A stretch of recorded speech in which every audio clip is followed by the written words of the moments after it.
I think this may be the inaugural Instagram Live. Okay. Okay, here we go. Oh, here we go. I gotta go click go live. Oh, the video is cropped.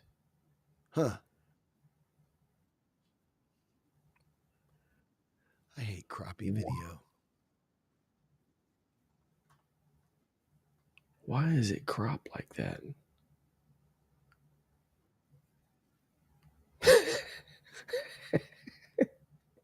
Don't understand. All right, so somehow I gotta. Insta.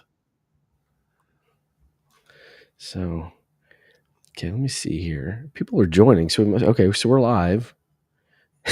We're literally like, What? bro.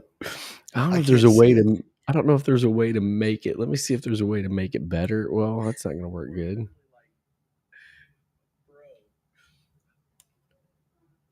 It's not. It's not. Oh, there we. Okay. So I may have to adjust.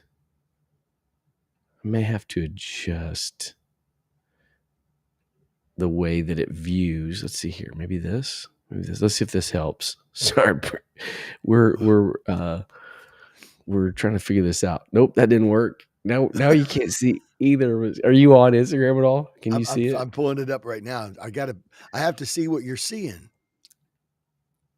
So what we may have to do is. Oh, geez, I don't even have Instagram on my phone. Come on, man. What we may have to do is we may have to go. Oh, it's going up and down on Facebook. Is it really? Is it changing the view on Facebook? Yeah. It's got you big, me little. I don't know if it's switching like speaker view. Is that what you set it up to or something? Well, I'm trying to see. Okay, so I'm gonna watch on Instagram for just a second. So I apologize, people. Bear with us here for just a minute. I don't like it that way. I'm gonna put all the shares to all the groups while you're doing that. Yeah, do that. And let me see if I can figure this out because that's not cool. That's not cool. It needs to be this, but why will it not?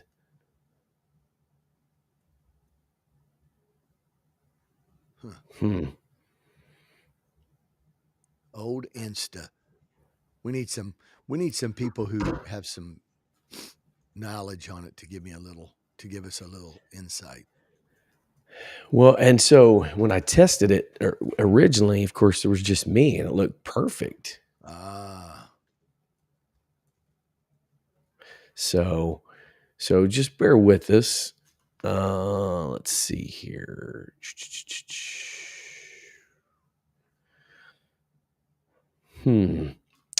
Well, we may just have to. So, man, I don't know how. See what we got here. And most of our people are joining on Facebook, so I don't want to change it and jack up the Facebook view. All right, because we've got a couple of viewers on Instagram. So those that are watching on Instagram, we apologize for the funky view, but we'll try to get it worked out. Right now, well, let me see that. What if I do this? Not available live. Okay, that didn't work. Orientation not available by live. When live. All right, let's just do this, and then we'll try to figure out the Instagram stuff later. We'll just let it go however it looks on Instagram. We'll just let it go however it looks. Yeah, because right now the only two options it's given me is either it cuts off all of our face, or you and I lean in real close like this, side by side, so it gets a little more of our faces. Or listen, Greg Davis said preparation obviously wasn't on the agenda for your new year. Oh, that's cold-blooded, man. Wow. Greg coming out firing today. All right, Greg, I hear you. 2, 1. 3, 2, 1. No, man, we were prepped, bro. We were prepped. We just didn't know. We just didn't know Instagram was gonna like chop us in half. So we'll just let it go. All right. Did you Did you share to the groups? Shared it out. All right, so we're ready to rock and roll then, huh? Yeah. Let me shut that off real quick. All right, so we're working towards Instagram. We're gonna get it. We'll get it squared away. We'll just have to figure that out. All right, are you ready to go? Yeah. People can hit the share button. I would do it on Facebook, probably not the gram, but anyway. So, all right, here we go.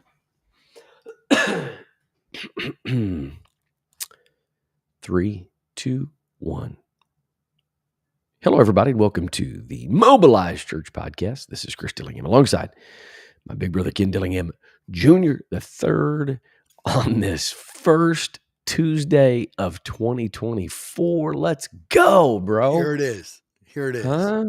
Ready to rock 2024 and wasn't roll? ready for this.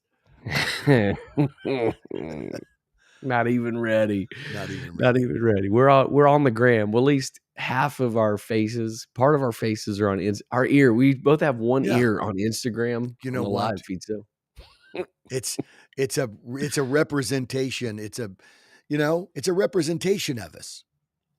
yeah, It's like one of those deals. It's iconoclastic. something like that. I appreciate that. And in spite of the hateful, mean-spirited comment by Greg Davis, we were prepared. We're prepared. We're always prepared. Yes. So, it just sometimes things just don't quite work out the way you want them to work out. But we are Exactly. somewhat on Instagram live, and we'll get the video stuff figured out, worked out now that we know how it works. But man, did you have a good New Year's? I did have a good New Year's. It was it's just one of those deals where you a big deal is made about a new day. Exactly. I mean, today was as much of a new day as my God, he's already preaching.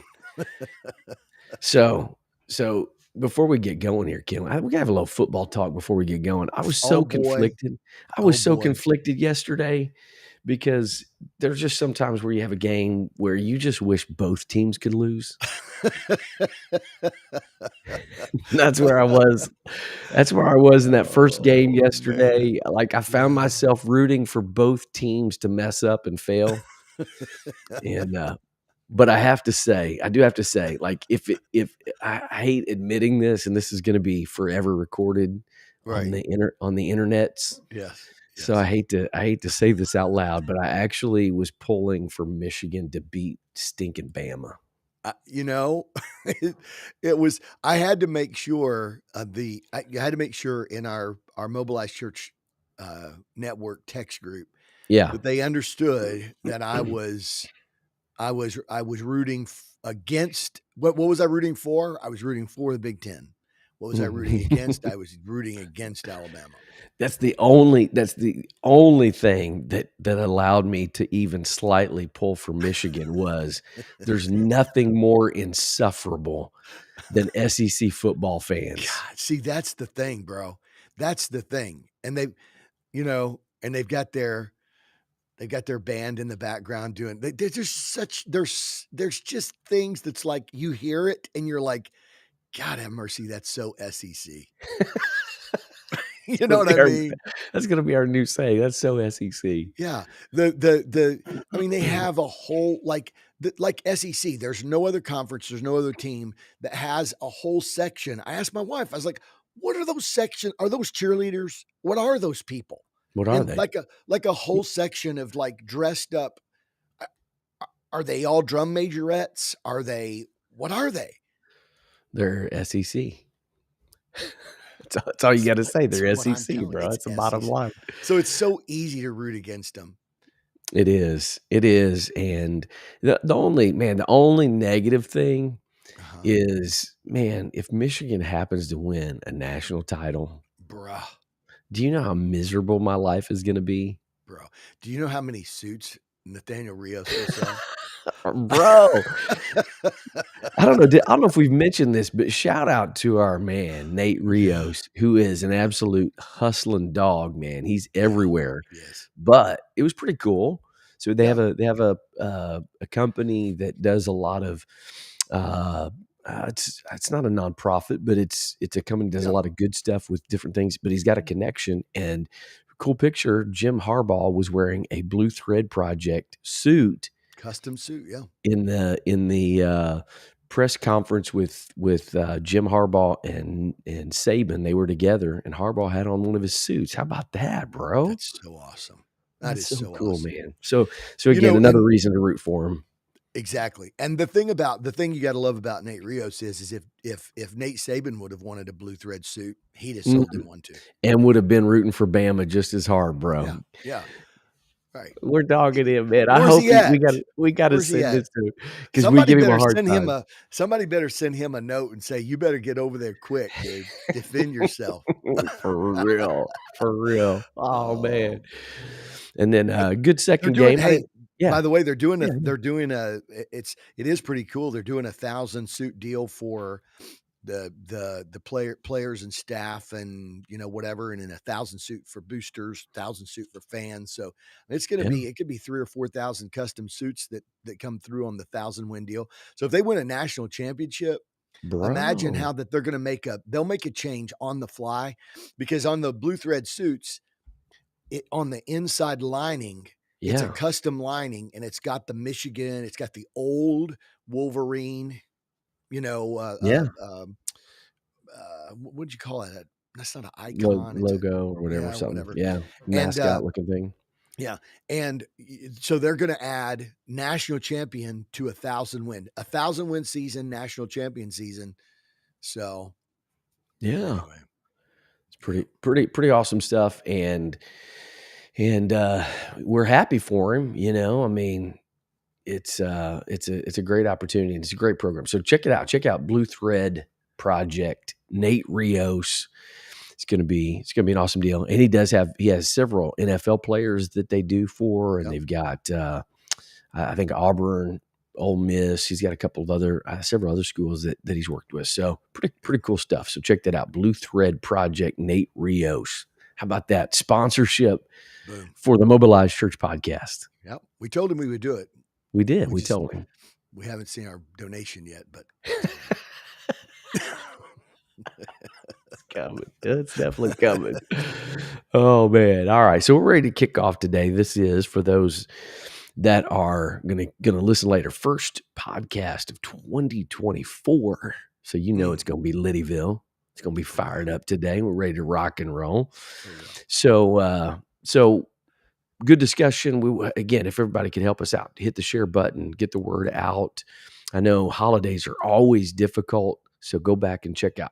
Honestly, real quick, Ken, I think was it last week? The week before, yeah. It was the week before that, wasn't it?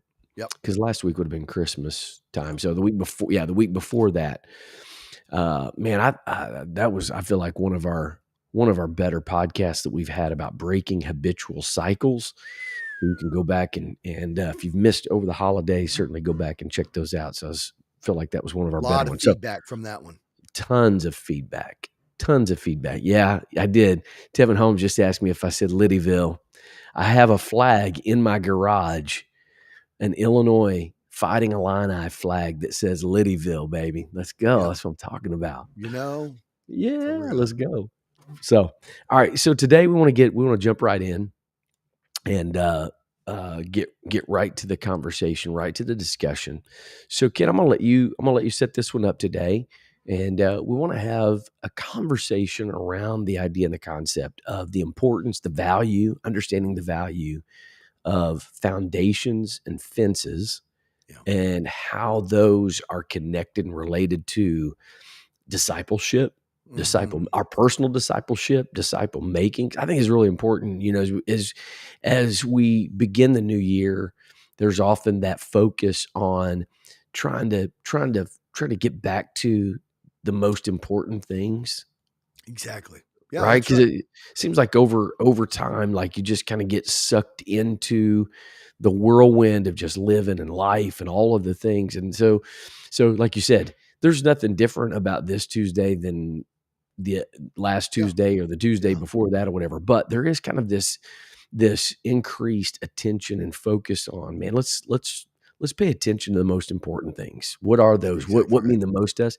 And so I think this conversation about fences and foundations, I think, is critical in this season to help us try to get the trajectory set as we, recalibrate, realign our lives with what we feel like are the most important things. So I'm gonna let you kick it off. Share with us Okay. about fences and foundations.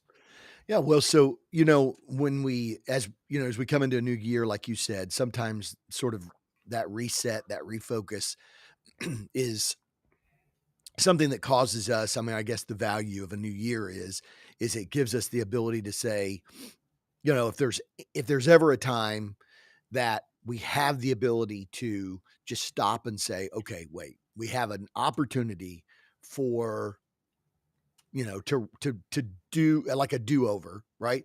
If we Mhm. have the opportunity to have a do-over, then, this is it. And, although, his mercy is new every morning, so he is the God of the do-over. But I think, as we think today about inspecting our foundations and fences, Mhm. is the two elements. So when we think about foundations, we're thinking about probably the first thing that comes to our mind when we're talking about Jesus's parable about building, on the right foundation, right? That if you build on the rock, the rain comes, the wind blows, Yeah. right? The Bible talks about the vehemence of that storm, but the house that was built on the rock stood firm. The house that was built on the sand, same storm. I mean, they may have been next door neighbors, I mean, it's Sure. they the proximity of the houses, in fact, there's nothing in the story that differentiates the building materials structurally of the houses. Right. It's the only difference. I think that's the thing that Jesus is emphasizing in the story, is that it's assumed in the story that both houses are were there was equal craftsmanship, there was equal care that was put into both of the buildings, the building of both of the houses. But the one that survived the storm was the house that was built on the sure foundation, which of Right. course is Jesus Christ the rock. So I think on one end of the spectrum we have that understanding that as we move into a new year, when we're resetting, kind of refocusing, we need to inspect the foundations of our lives, make sure that we didn't start off on the rock, but then all the additions on the house are built on the sand. Make sure that, that we're going back and saying, hey, are we continuing to build on the foundations that will endure? And I think, and we need to look at it in a temporal context. Storms and the trials and tribulations, obviously in scripture, are going to accelerate as we come closer and closer to the end. Yeah. So we have that. I think on the other side of it, we understand that to inspect fences, and this is something I think that's something that I think is a deeply underappreciated concept, particularly in a culture that is increasingly permissive. Yeah. And I Sure. even, I even find myself at times having an aversion to preaching strong messages today as opposed to maybe 20 years ago. I, Sure. I think there's such a cultural tidal wave of Yes. permissiveness that the moment that you start thinking about, you better have some good fences in your life, you better have some things that you make sure blocks out the unwanted stuff. You better have some places in your life to make sure that you have clear lines of demarcation, which in the Old Testament, by the way, is the reason why you had fences. And, you might want to talk about when we were in Ireland and saw those fences and those hedgerows. Those weren't just simply making sure that they keep the coyotes and the wolves and whatever out from from the sheep and whatever. Those were actually lines of demarcation that established the allotments that were part of the inheritance of the promise of Abraham. So fences weren't just simply keep everything inside safe. It Yeah. was make sure that those lines of demarcation, which establishes the boundaries of our blessings, are Yeah. established in our lives. And that concept, I think, helps us to appreciate fences. Absolutely. So let's do this. Let's divide it up real quick. All right. Let's talk about foundations for a minute, but I definitely want to hit what you just said about fences, Okay. and kind of that the challenge in the world that we live in, addressing those things, and how do we do that in Mm-hmm. such a way because man, 100%. As a matter of fact, our church just released a reel of a message that I preached that kind of really addressed that because we're not preaching some things and we're not talking about some things, it kind of leads to a lack of an appreciation of our position and the importance Mm-hmm. of those fences. So definitely want to get to that.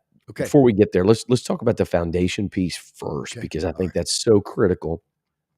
So in October, my wife and I had an opportunity to go to Italy, Gotcha. and one of the tours that we took was a tour of Tuscany. We did a day tour of Huh. Tuscany and went Okay. out. And one of the places we went to is a very small community. You might be familiar with it, called Pisa, Yes. P, right? not the food. Not the food, but the city. Yeah. And really I mean, there's some other things there, but really the only reason you stop in Pisa is to see, of course, the Mm-hmm. Leaning Tower of Pisa, which Exactly. took 200 years to build. But because of shallow foundations Yeah. and some instability in the soil, but primarily shallow foundation, it only took 5 years for that thing to start leaning, Wow. right? Wow. Within 5 years, they were like, uh-oh. 200 years to build, and within 5 years, that thing starts leaning, and they've had to multiple times make sure that it was supported in such a way that allowed it to still stand. Um, and so we understand, like, the things that our lives are built on are so critical. It determines trajectory, stability, strength, the storms that come in life, the challenges that we're facing, and especially the hour we're living in, man. There's just so many things that people are dealing with and pressures and whatever. So the question becomes like, okay, what is the foundation? And here's the thing, Ken. It can be easy to say, like you said, we understand Jesus is the foundation, but practically speaking, Yeah. what does that really mean? So true, Because man. there are other things that I think there are other things that can get into that foundation that cause some weakness in the foundation that will, when pressures come, when life comes, whatever, start to reveal themselves. And a lot of times what happens is, we go after the fruit. It'd be easy to go after the building. Well, the building's the problem, right? The Leaning Tower of Pisa, Right. it's the Right. building. It's not the building. The building's fine. It's the foundation that it's built on. I Yep. think a lot of times from a discipleship perspective, again, we've talked about this, the fruit to root concept. Uh-huh. A lot of times what happens is we go after the fruit piece That's when so true, dude. when in discipleship, what you have to do is go back to the foundation and see other things in us through experience, through genetics, through whatever that have kind of interwoven themselves into the foundation of who we are. And the process of discipleship is pulling out any place of the foundation, really, any place Uh-huh. of the foundation that's not built on the kingdom values and the kingdom principles, and replacing that foundation with those. So Right. so talk to us about that a little bit. Like how do we again, cliche, Jesus is the rock, Jesus is the foundation. What does that really mean? And how do we ensure that every part of our life is built on that solid foundation? You know, it's so interesting because as you talk about that, I think it's so interesting because when when we think about that, those things that's a perfect example of things that we can phrases that we can use that that they're so common that we don't even contemplate what Right. what does it even mean that What's it even mean? we're building on that foundation. And so what I'd like, like what I would do is begin by saying, I think it's interesting because while you were talking, I'm like, I just Googled, like, why did the Leaning Tower of Pisa lean?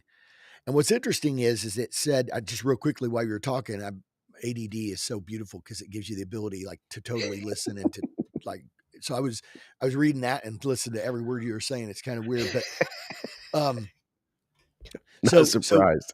one of the things that Tuscany is prized for Yeah, is, they say that it's the birthplace of the Italian Renaissance, and that it's known for its the birthplace of the Italian language, and also the artistry of artistry and whatever that is sort of almost um, the essence of, Italian culture. sure. And it said one of the things that it's known for, agriculturally, are its olive groves. Oh, yeah, That is absolutely. known to produce the best olive oil in the world. Absolutely. What's funny is it's the soft, sandy upper layer that causes the olive tree Mhm. to flourish and thrive so well in that environment. Interesting. 1,000-year-old olive trees in that area, right? Interesting. Yeah. But here's what's crazy. It So they decided, this is so amazing. Let's build a tower here. Yeah. And so the assumption was, if it's good for everything, it's good for, or if it's good for the things that we've, if it's good for the things that we like and enjoy, it's good for this.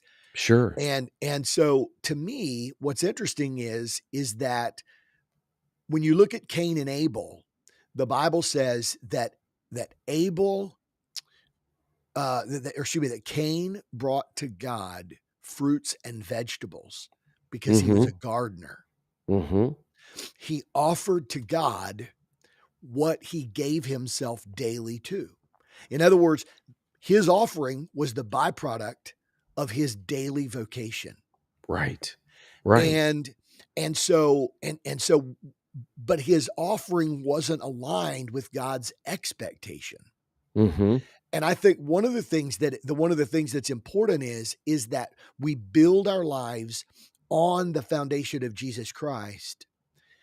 But as humans, we have to constantly go back and reinspect that those places in our lives that are producing the things that we're able to benefit from, the things that we're able to enjoy, the things that we take pride in, Yeah. right? Can you imagine? Like, Right. why do they build this Leaning Tower of Pisa? Because they were proud of themselves. They were proud of the things they'd done. They were proud of their agriculture. They were proud of their culture. They were proud of, so they're like, let's build this tower here Yeah. as an emblem of our greatness. And the problem was that the tower, the land, the ground, the structure of the ground that satisfied their own personal desires wasn't able Hmm. to support the tower of their pride. And Right. so I think that as humans, we have a tendency to build our lives on the Mm. things we enjoy. We have a Come on tendency now. to build the monument of ourselves on the soil that produces things that causes us to feel valued, that causes us Yes. the things we consume. And I think that what we have to do is go back and say, I don't want to be like Cain. I don't want to bring to God the stuff that I enjoy and say, I hope God enjoys it. I need to go to God and say, now, Lord, what are the things that you want? What are the things that are going to last in eternity? I'm Yeah. temporal. I enjoy temporal things. I Yeah. enjoy things that only last for a season, but you're going to show me how to establish my life that will endure beyond this temporal world. Man, that's so good, bro. I love that. That's so good. And I think from a discipleship perspective, kind of as you're talking there, I was just thinking this through and that like the Cain model and the Cain example, whatever. Discipleship really is the commitment that everything in my life is built on the value system of the kingdom, There it is. right? Everything in my life.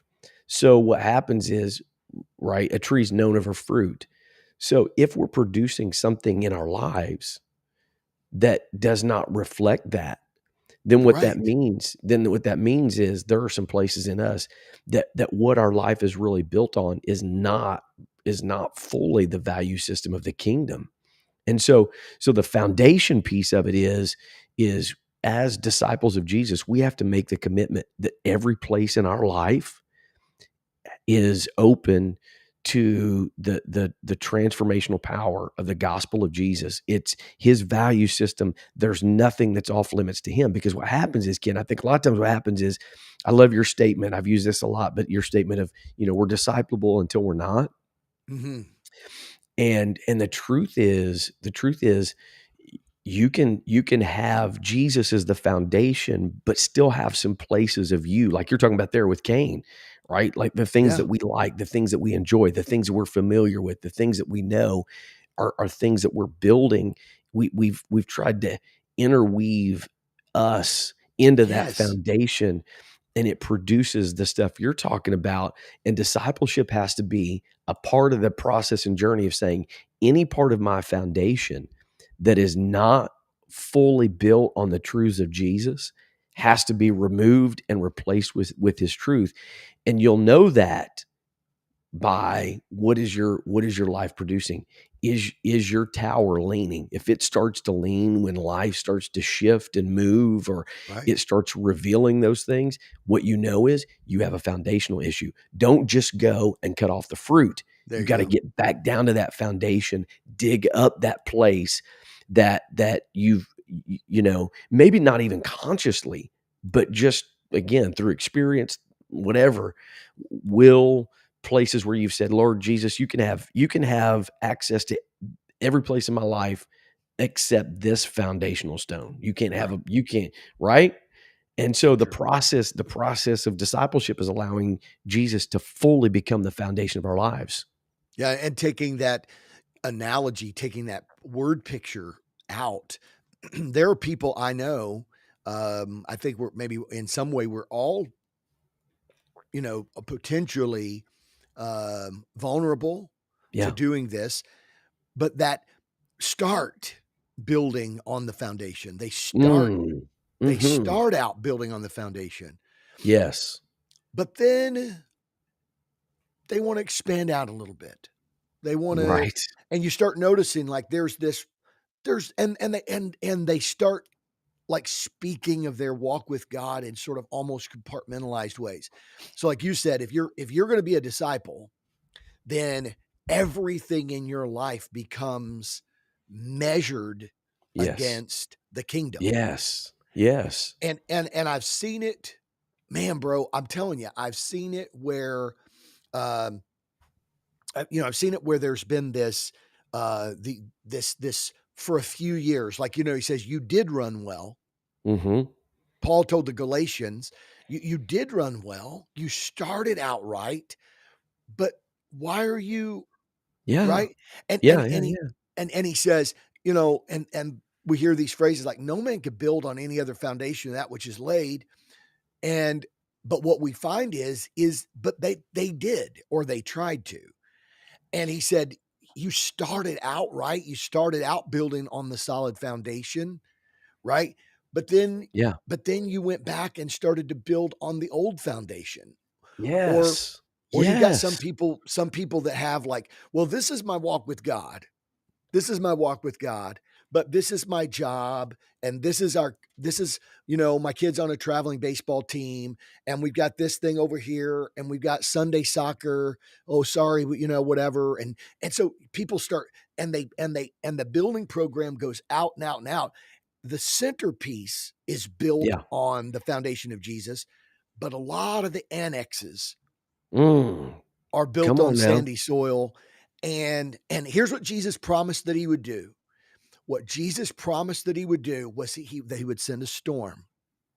And what he promised was that whatever wasn't built on the sure foundation would crumble. Yeah. And you see people in their lives, places where they're trying to build off of what they want, what they desire, what they are pleased with, etc. And so they go out and they have building programs in all these different areas, and then a storm comes Yeah. and it blows down these areas.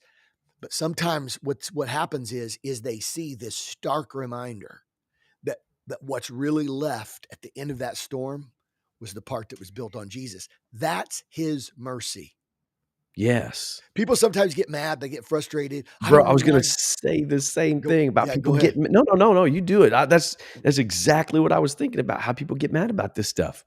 Yeah, get frustrated. Pastor, I don't know Yeah. why God would let, I don't know why God wouldn't, I don't know why God didn't protect, I don't know why God, and God's like, because because you've built a larger majority of your life not on the solid foundation.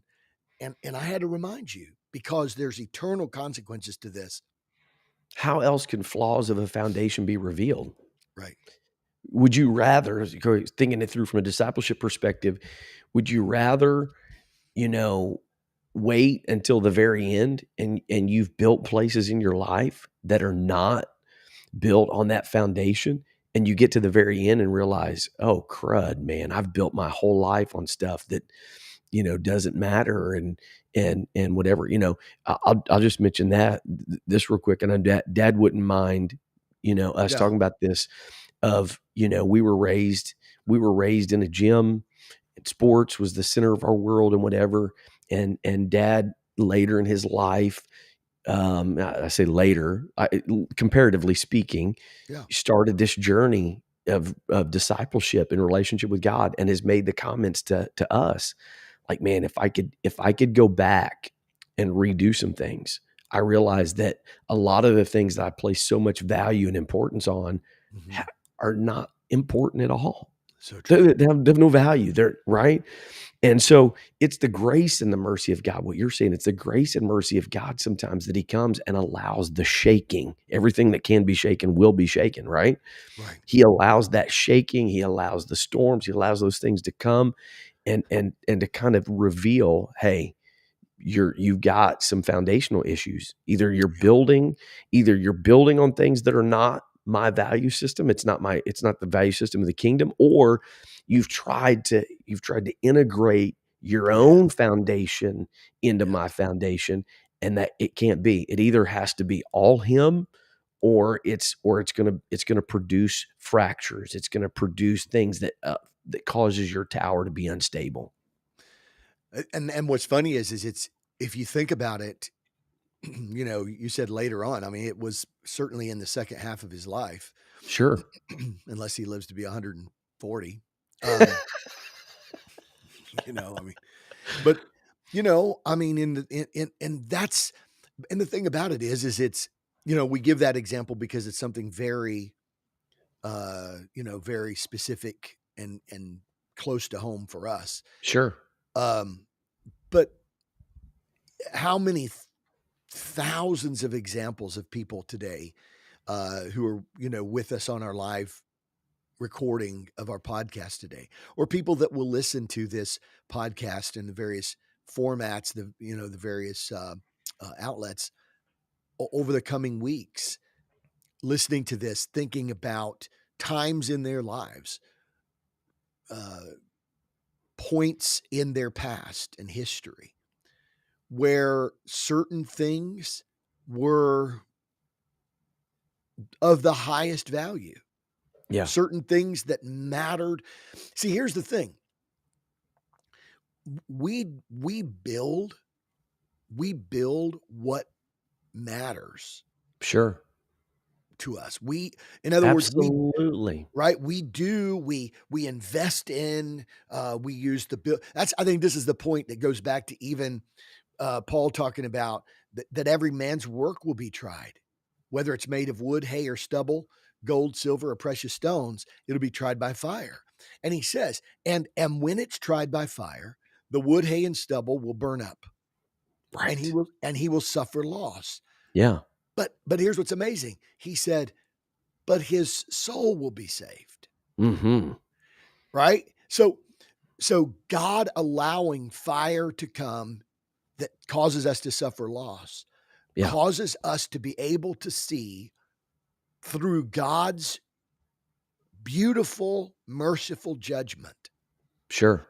What isn't eternal in our lives. And so Yeah. the wood, hay, and stubble burns up. But here's the deal. That wood, hay, and stubble may represent the most important things in your life. And Mm, man, you're right. right. It Yes. is so, because gold, silver, and precious stones might be something the value of which is only truly understood by God alone, or understood when you have the kingdom lens on. Right. Right? Those are only wood, hay, and stubble are only examples of things that don't have the ability to endure the fire. Gold, silver, and precious stones are things that have the ability to be refined by and made better by the fire. So it's not like Mm. it's not like it's talking Man, that's a about, great clarification right there, bro. yeah, right. So Right? God's saying these things have lasting value. These, these things are not just simply precious because they're used in rings and jewelry, There you go. they're used to make crowns, and they're not valuable because they have great value. Because I know a lot of people that value the wood, hay, and stubble in their life more than they value the gold, silver, and precious stones. I know a lot of people that value the temporal things far Man, more than the so eternal things. good. And so God, That's it. God, the word is, what's funny is the word judgment or judge in the Bible. The word judge comes from the Greek word krino, right? Okay. And like Cree, like Cree. Krinos, right? Creeno. You'll always remember that, I'll right? never forget that, Right? bro. Are you saying Krino. I'm the judge? You have the ability Here you're comes the sharper than a judge. two-edged sword, bro. Come on And now. right, because you've been begotten of the word. And so what happens is is I wish I had a preaching church helping me Come today. on. Get that organ going, baby. Let's go.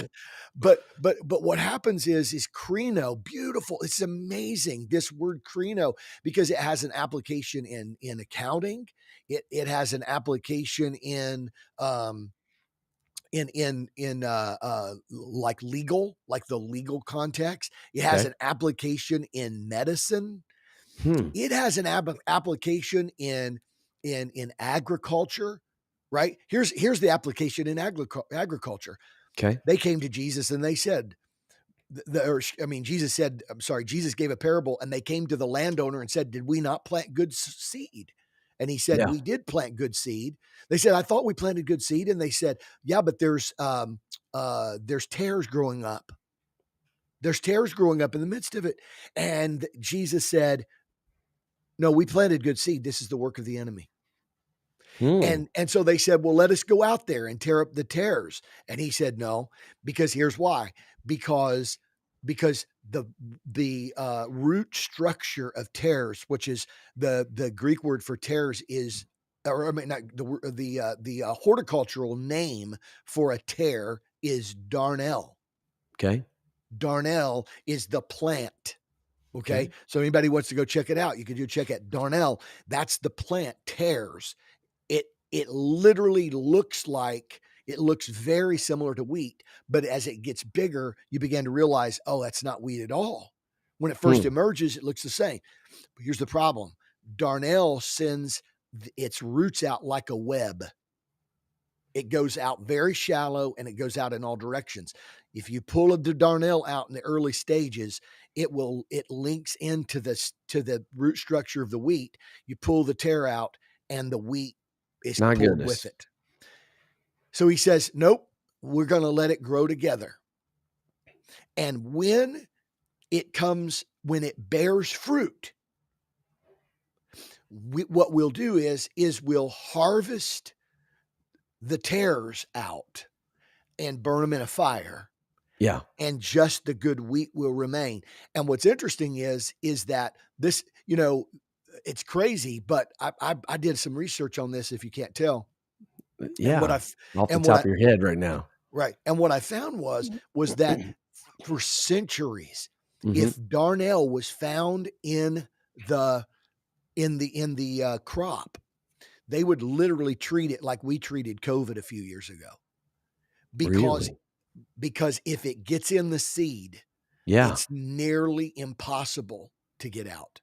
The only way that it can be removed is for it to be taken away they literally harvest it for destruction. They literally harvest it for destruction so that it doesn't mingle in the harvesting process with the good grain. So he said, let it grow. We'll harvest it out and burn it up and destroy it in the end. And then we'll have the good grain left. And so that word, what Jesus was saying is that there was a krino made between the wheat and the tares. The word means to judge. It means to be able to tell the difference and to divide one out from the other. In accounting, it's so debits, good, man. it's debits and credits. In medicine, it's removing the cancer cells from the good cells. In law, it's evidence against evidence. To make a judgment literally means to be able to have the discernment, understanding, and knowledge to know what goes into which category. Wow, that's so good, man. So good. And just for the record, I'll be preaching that at FAC, and I will be acting like it's my own. I just stumbled upon this amazing information, right?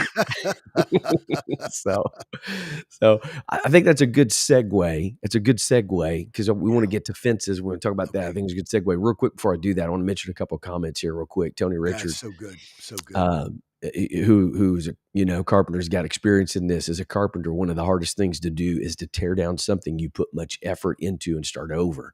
The blueprints are there to keep us on track and make sure things are according to the way the architect desires.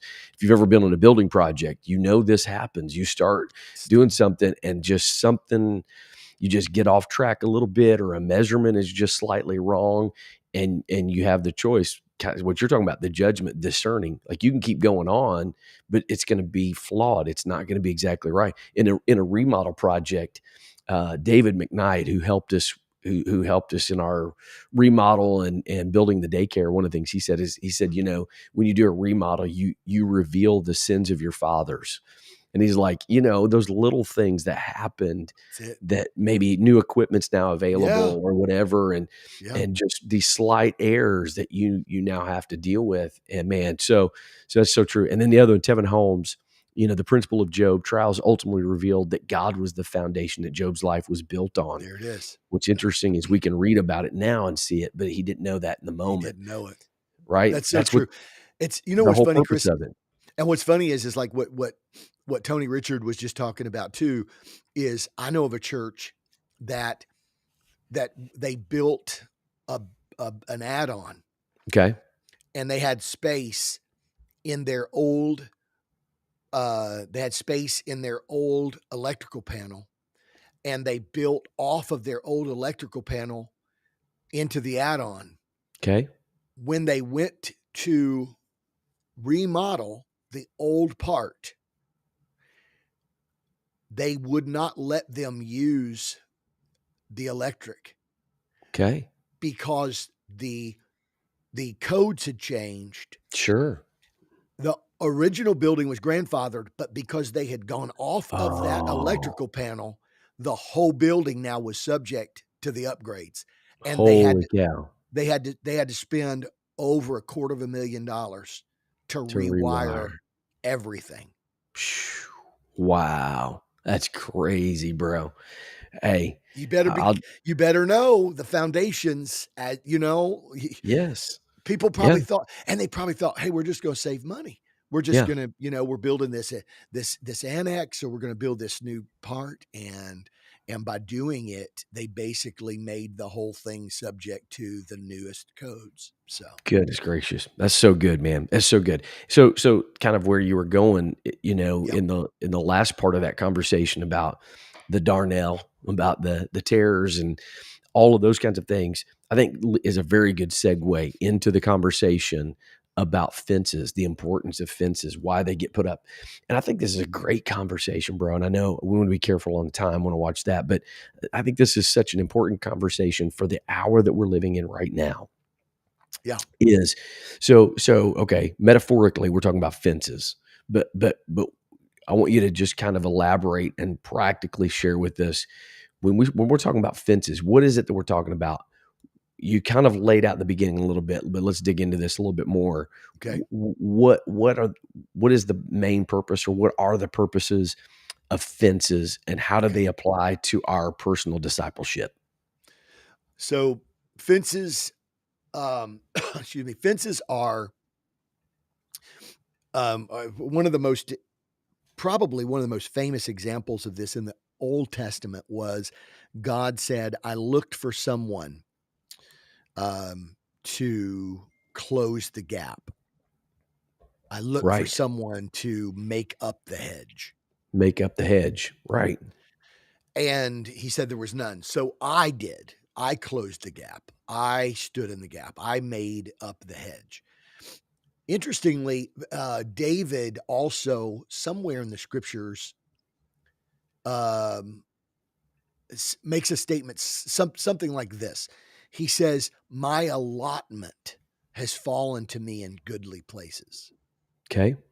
Um, in the Old Testament, when the children of Israel, when they came into the promised land, they had spent 40 years in the wilderness after having spent 400 years in Egypt.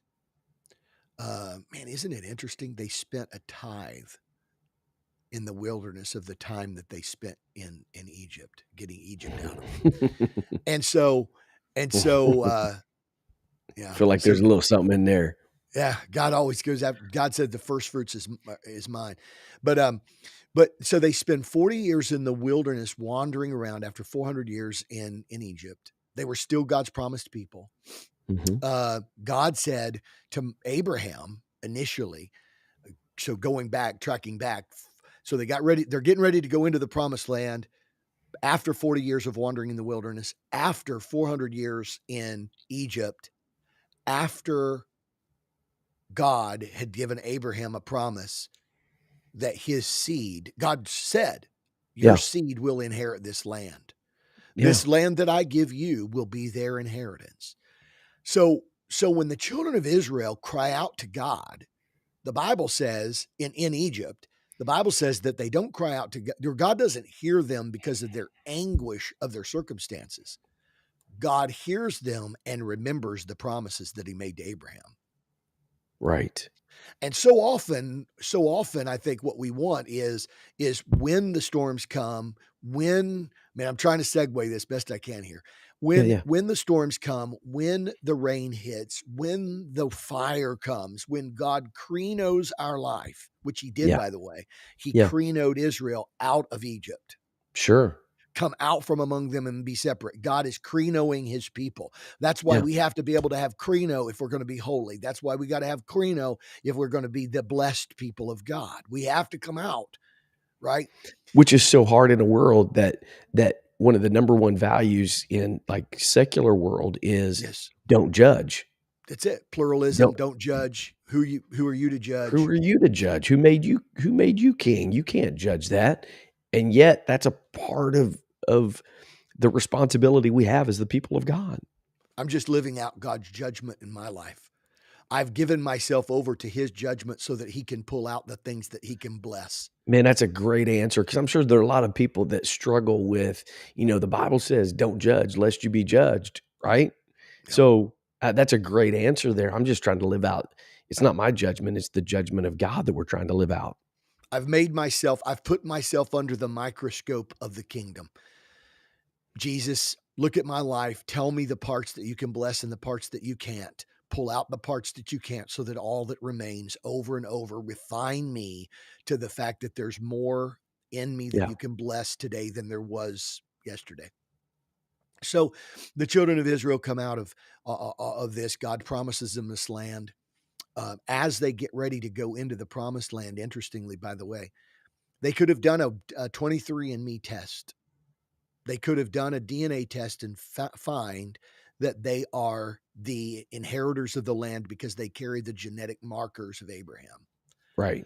But God stops them and says, you're not getting these promises because you're genetically Abraham's children. You're getting these promises because you have adopted and accepted the ritual marker of the promise, which is circumcision. Yeah.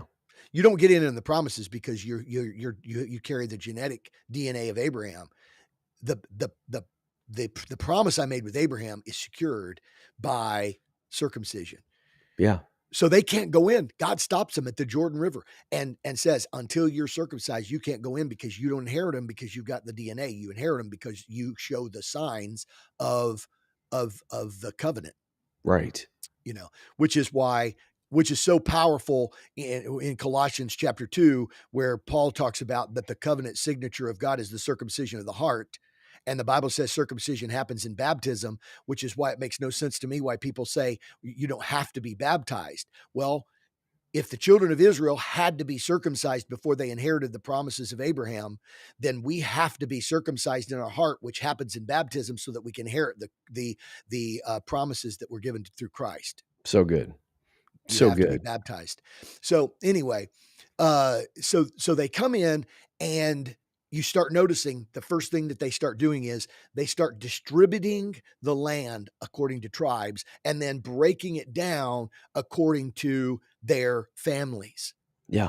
And so the whole Ahab and Naboth's vineyard story is built on Ahab saying, give me your land because it's a goodly piece and it's next to my castle. Yeah. Naboth says, I can't. It My is, father's inheritance. he said, far be it from me to break the law of God to give my father's inheritance to you. I don't care if you are the king. Right. These hedges were built according to the demarcations that the King of Kings gave us. I'm Yes. not going to remove my fence rows for anybody, because as Gary Gauthier just in a timely manner said, it's not mine to give. Right. It belongs to my forefathers and it belongs to my descendants. Yeah. And so I can't give it away. And so I believe that what we've got to do is to be able to say, we've been marked out by God. Are those markers still evident and obvious in your life, so that you and your children and your family and your descendants know these markers don't exist to keep the big bad wolf out. These markers exist so that we say, God, inside here, we're marking this out for your glory and your blessings. So good, man. So good. And I think sometimes where we struggle, Ken, is we love to stand at the fence and yell at everybody outside about how important and valuable the fence is.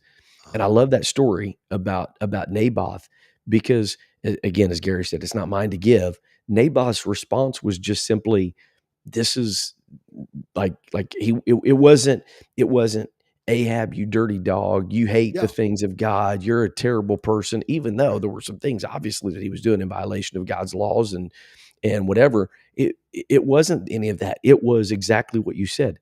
I understand the value of the hedges. I That's it. understand the importance of that, and I'm not willing to sell that out. And I think that's the challenge in our world today, is because there are those that are just mean spirited. Let's call it what it is. They're just Uh-huh. mean spirited about, bless God, these are the fences, and anybody that violates these fences, you're a violator. And, Yeah. and then on the other side, because there's so much pressure of like, who are you to say these fences are God's? Who are you to judge? Who are you to do all this? That there's another side that's like, well, you know what? Fences don't matter. Like, Yeah. why even have those up, man? Because all Right. it does That's it. it's a Creates restriction. animosity. Yeah, it creates animosity. It's a restriction from people that need to experience God, and so let's just tear those fences down and make it more accessible to everybody. But here's the deal. Jesus already did that. Jesus already made it accessible to anybody and everybody. And then the expectation is, again, this I love how you link these together, because Jesus made it accessible to everybody. Now what he wants to do is he wants to rebuild your foundation, and he wants to establish the markers in your life that say these are the things that are value system of the kingdom, and I'm not going to go beyond this, not because of tradition, not because of this is just what I want to do, but Yeah. the King of Kings has judged. He's made the declaration So when you talk about sexuality, right? Right. He laid that Monogamous down. He laid that down. I'm not. monogamous marriage between one man and one woman Exactly. is not hateful and mean-spirited. It's not restrictive, restrictive in the sense that of trying to keep people from experiencing the good. It's simply saying the King of Kings has judged, this is his plan. This is his purpose. And anything other than that is a violation of the fence that he established. I didn't establish that. He established that. What's beautiful about that, Chris, is that God says, I desire mercy and not judgment. Like God's thing is I Yeah. desire God says in the scripture that he takes more pleasure out of blessing and pouring. God would prefer, this is an amazing understanding about God's nature. Yeah. God would prefer to demonstrate who he is by blessing abundantly people who are willing to align themselves with who he is than to judge people to prove who he is by judging people who constantly misalign themselves to who he is. Mm-hmm. If you just take those two pieces right there and just simply say, in the Old Testament, in the book of Deuteronomy, Moses talked to the children of Israel before they Bro, ever went into the promise this and is it said, right here. he said, and Joshua reiterates it by saying, there's two paths. You can either Yeah. serve the fathers and the gods that they served before the flood, which was the Red Sea, or you can serve the God of Abraham, Isaac, and Jacob, the God, the creator of the world. As for me and my house, will serve the Lord. Here's what Moses says. Moses says, God's making a covenant with you this day. Yeah. If you will live out that covenant and demonstrate through your covenant commitment the God you serve, so that you'll be a light to the nations. So people who live in darkness look at you and know who God is by looking at you. Yeah. Then God will heal you. God will bless you. God will pour his blessings out on you, and he will identify you as his peculiar people. I feel so much anointing flowing. Dude, I'm He, telling you right now, he bro. he he will identify you as his peculiar people, and that's what he desires to do. God would prefer to get glory out of that. But if you choose to worship and align yourself with the idolatrous heathen people, then God will take a different approach, and God will let his glory be seen and understood by judging you the way that he judges the Gentiles.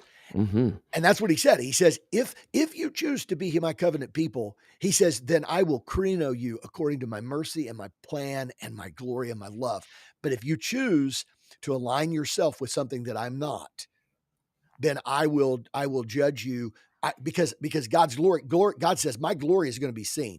I would rather be glorified by blessing you because you align with me. But if you don't align with me, then I will be glorified in who I am by sending judgment. Right. And that It's judgment is that rooted simple. in his goodness, It's right? exactly right. It's rooted in his goodness to get them back to what he always designed them to be, the separated, called out people to That's it. represent, to be the image bearers in their world, which is what he's called us to do. Exactly. And the way these tie together, Ken, is if you don't have the right foundation, which is covenant relationship with God, right? Right. Ultimately, at the end of the day, that's the discipleship foundation is I am in covenant relationship with God, which means his ways supersede my ways. His ways take dominion and authority over everything that I want to do. But if you don't have the right foundation, what can happen is either A, Yeah. you start erecting fences that he never intended to be built, Mm-hmm. or fences that pertain to something that are birthed out of your own experiences or insecurities or whatever. It comes from that carnal place, right? So you start erecting fences that are not intended to be there. Or B, you don't understand or appreciate the value of God's fences that he's established. And so Wow. now you push against those fences. This is why, bro, this is why these things are so critical and so important. We've got to have the right foundation, because that keeps those fences that are designed by God to keep us in covenant relationship with him in place. So, Chris, listen to this. This is so funny. I felt like the Lord just spoke something to me. Yeah. All right. I feel like he just spoke something to me. I feel like he said, the foundation that you build your life on, or what you build your life on, has a foundation. Yeah. But what you build your fence off of also has a foundation. Absolutely. That's why God in the Old Testament said, remove not the ancient landmarks. The ancient landmarks were actually like surveying pins. Exactly. You know, when we built, we got ready to build our new building, they came out and they used a GPS deal to make sure where all the, where all the foundation was going to go and whatever. But they also went and found the pin. It's so weird. They did not use the satellite. They used the pin. They took this marker and they went and they put a pin on, to put the marker on the corner pin. Yeah. That is established in our way of surveying. I don't know if it's all over the nation, but in Ohio, the way those pins are established is that's a principal marker. Those pins are called principal markers. They zeroed out that GPS surveying device on the principal marker. So that wherever they were on our property, it was based off of, was synchronized with the principal marker. So watch this. Shoo, my God. The old landmark. So this is why we investigate fences as well as foundations. The principal marker also helps us to establish where the foundation is and should be, but it also gave them in the Old Testament, those landmarks were basically, they would dig the ground up. Yeah. And they would place stones that were basically, they put them deep enough in the ground that the seasonal rains, absolutely right. They would have seasonal. This is what's crazy. I was actually talking to Elliot Chodoff when we were in Israel. And I was asking him about this, and he says, well, what's interesting is he said, when the seasonal rains came, especially in the ancient days, when all they had was the principal markers, the old landmarks and the hedges, that over time rain could come. And if they were on a hill, the waters would wash down, and the force of the water washing down on the root system would start swaying the hedge off of its original line. Yeah.